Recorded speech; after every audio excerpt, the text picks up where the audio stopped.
de faire marcher la justice pour que tous ces crimes soient jugés dans nos territoires. Alors, Monsieur le Président, vous êtes sur le point d'effectuer une visite d'État en France, du 19 au 23 décembre. C'est la première fois en plus de 30 ans qu'un président sénégalais se rend en visite d'État en France. Et parmi les dossiers qui vous lient à ce pays, à l'Europe, la migration. Il y a quelques jours, l'Union européenne a signé un accord avec le Mali. C'est le premier du genre, où en fait, donc, il facilite le retour des migrants refoulés d'Europe contre plus de coopération économique. Et l'Union européenne veut implémenter ce genre donc, de contrats dans différents pays, dont le Sénégal.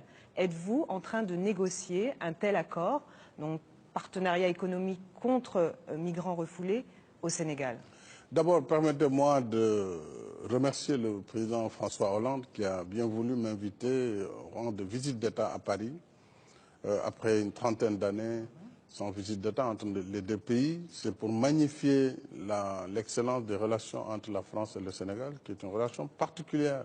Et je me réjouis de pouvoir poursuivre avec lui et avec les autorités françaises cette relation privilégiée à tout point de vue.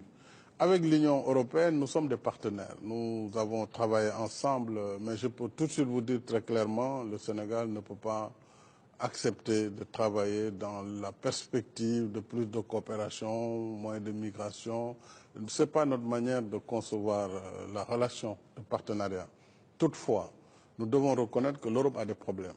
Aujourd'hui, avec le phénomène migratoire massif dans un délai de temps réduit, ce qui se passe en Syrie, nous l'avons vu, ce qui se passe en Libye.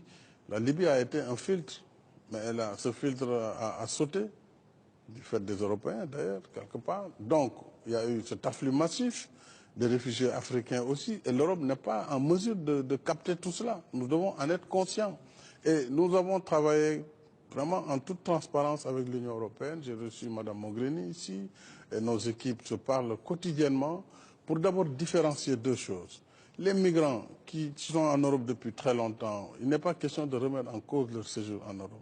Mais ceux qui viennent d'arriver par des vagues migratoires, par les chemins de la migration clandestine, l'Afrique doit aussi montrer une volonté ferme de combattre ce trafic et cette migration clandestine. Donc à ce niveau, nous travaillons avec l'Union européenne pour d'abord faire l'identification des personnes qui se réclament de notre pays, pour voir la réalité de ces Sénégalais, si réellement ça correspond à des Sénégalais ou pas. Ensuite, nous-mêmes, nous faisons des missions humanitaires pour apporter notre assistance à ceux de nos compatriotes qui seraient concernés.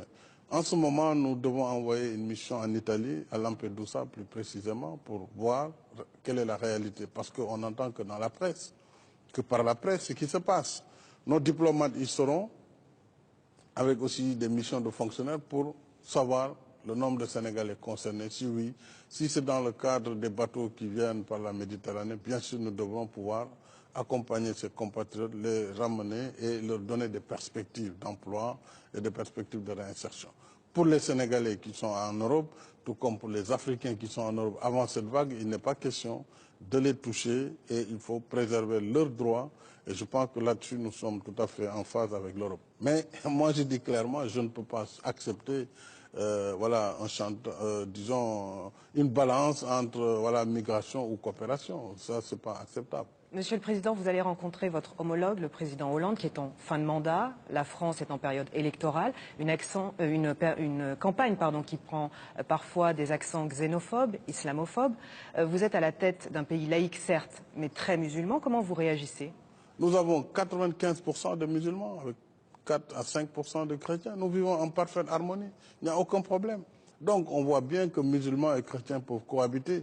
Mais il y a un discours radical qui prend pour prétexte l'islam.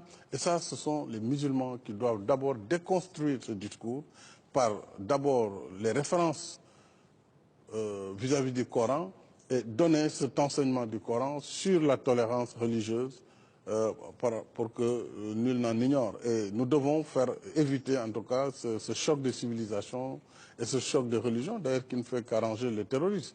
Donc en Europe, je peux comprendre que les gens soient parfois inquiets, mais il faut qu'ils retiennent que les plus grandes victimes sont musulmanes. Et c'est dans les pays musulmans où le terrorisme fait le plus de dégâts.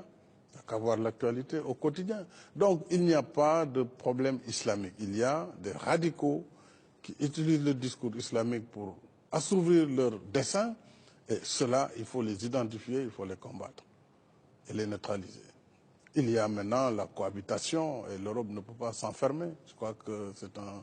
Donc le radicalisme, ou si les Européens ou certains pensent qu'ils peuvent se suffire à eux, ils se rendront compte qu'ils sont sur la mauvaise piste. Le monde est globalisé, les intérêts sont divers. Et donc il faut que nous travaillions ensemble dans un monde où nous échangeons et nous partageons les défis, le développement, la coopération et la solidarité. C'est comme ça que je vois l'avenir du monde. Et c'est le message, en tout cas d'amitié, que je voudrais donner aux Européens.